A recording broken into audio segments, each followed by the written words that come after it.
Welcome to today's episode of the Unexplained. Today we dive into the child realm of demonic possession and exorcisms. If you are sensitive to these topics, I recommend you skip this episode. Well, feel relaxed.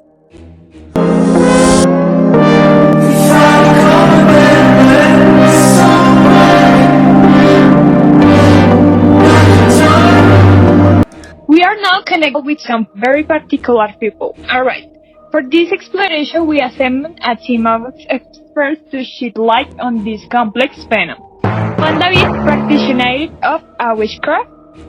Hello everyone. Anderson, a priest well-versed in religious practice and rituals. Hello everyone, how are you? And Lena, a psychiatrist specializing in abnormal psychology. Hello everyone, a pleasure to be here. If you are ready, grab a drink and settle in. Let's get started.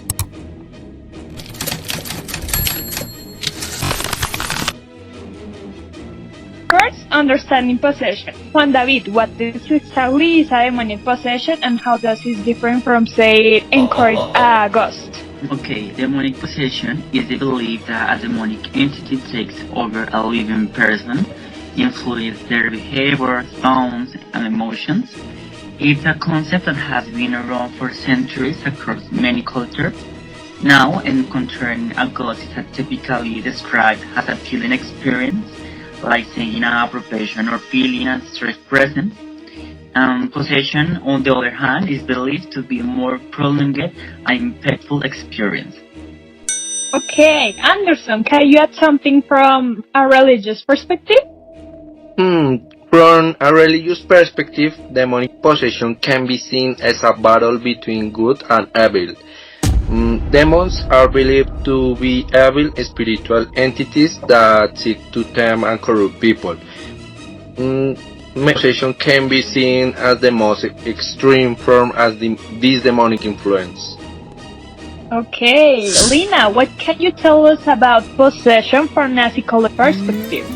From a psychological standpoint, demonic possession can be seen as a form of mental disorder, Symptoms like hallucination, violent outbursts, and speaking in tongues can be similar to those of schizophrenia or bipolar disorder. Oh, it seems there are many different perspectives on a demonic possession. Yeah, this is true, and it's important to remember that there is no to the question of whether demonic possession is real or not. So, what are we going to do today? Today, we will explore the different perspectives on demonic possession. We will talk about the symptoms, cause, and possible treatments.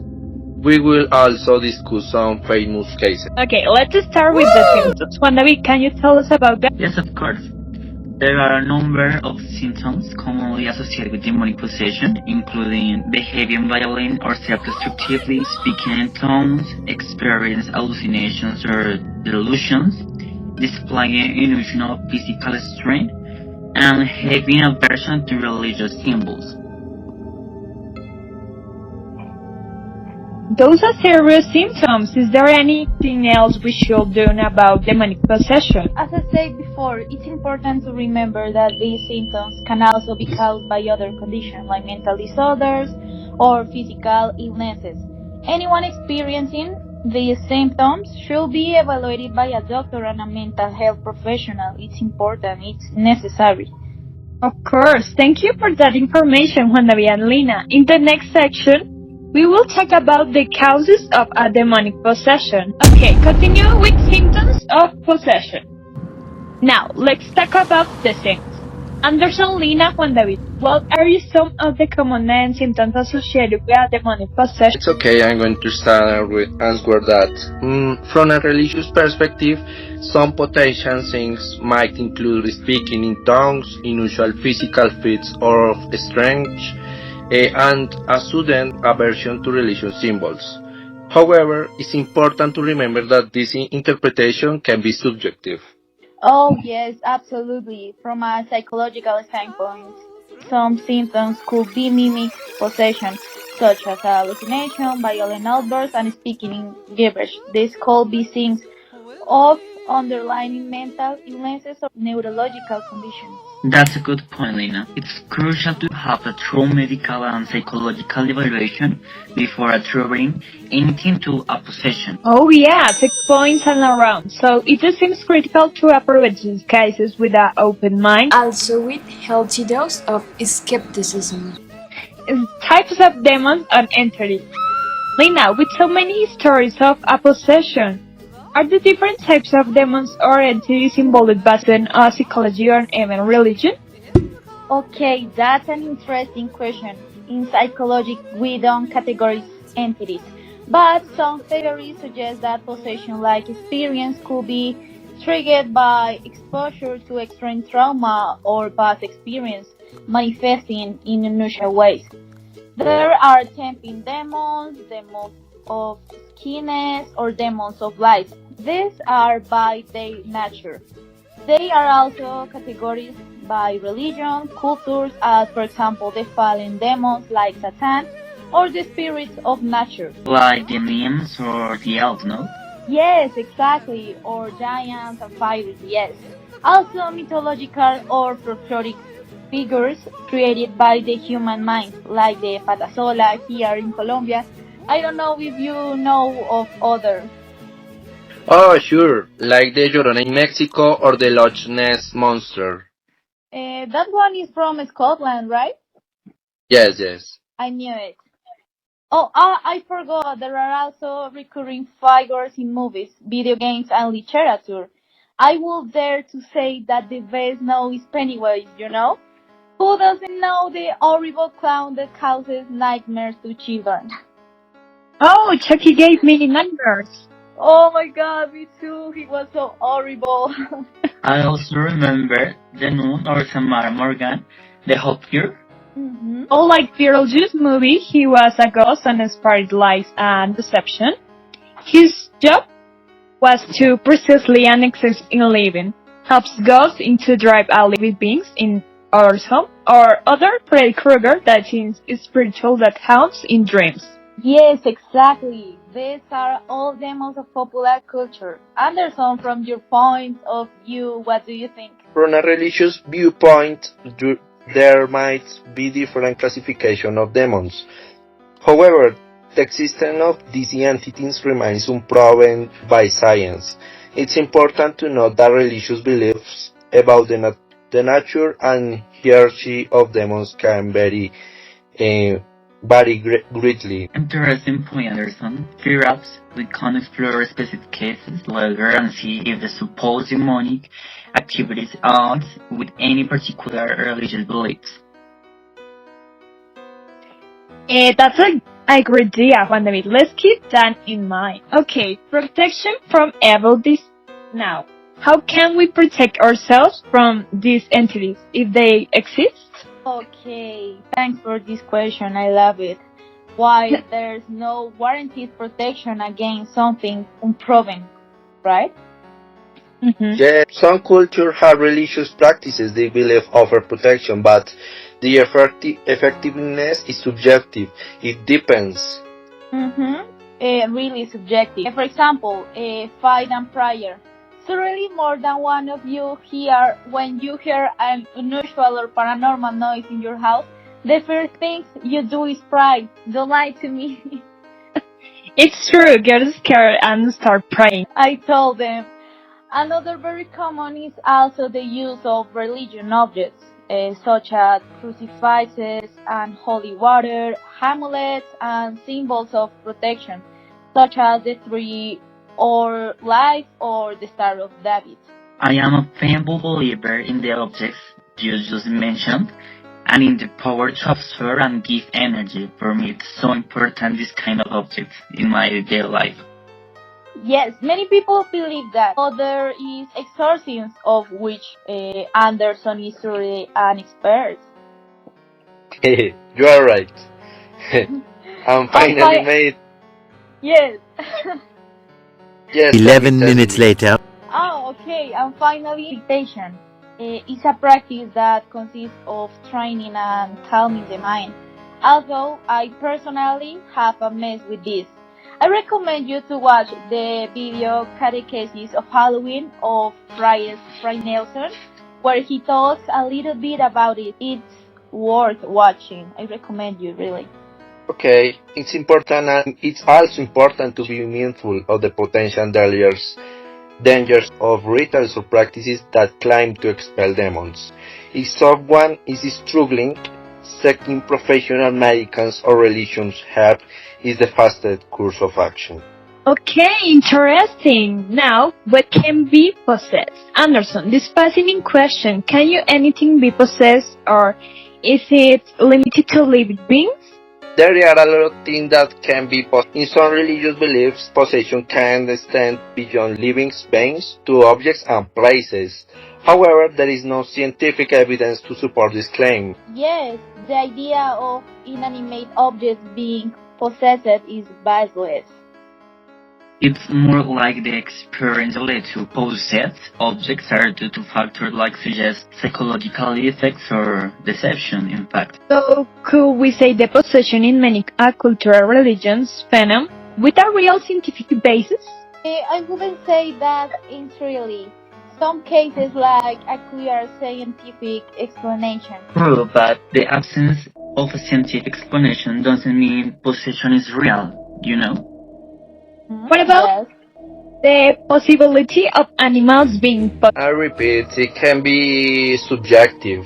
In some cultures and religions believe animals can be possessed by demons or spirits. However, there is no scientific evidence to support this claim. Some people can say, for example, a dog can be possessed, but, for example, he can be sick, or I don't know. Yes, absolutely. Psychologically, animals might experience behavioral change due to stress, illness, or trauma, which can be misinterpreted as signs of possession. Murray, the idea of animal possession is so complex and lacks a definitive answer. More research is needed. It seems this topic opens many interesting questions to explore further. I agree, the human mind is complex and we still don't understand how it works fully. Yeah, it's important to keep an open and critical mind when evaluating these phenomena. Okay, thanks you for now real life cases. Now let's explore some real life cases included so-called training in example Veronica case. Anderson, tell about the case of Veronica and what is aspects of the story suggest possibly possession. It's okay. The story of Veronica details a young woman who allegedly used a Ouija board and then exhibited initial behavior, like aversion to religious symbols and speaking in different languages.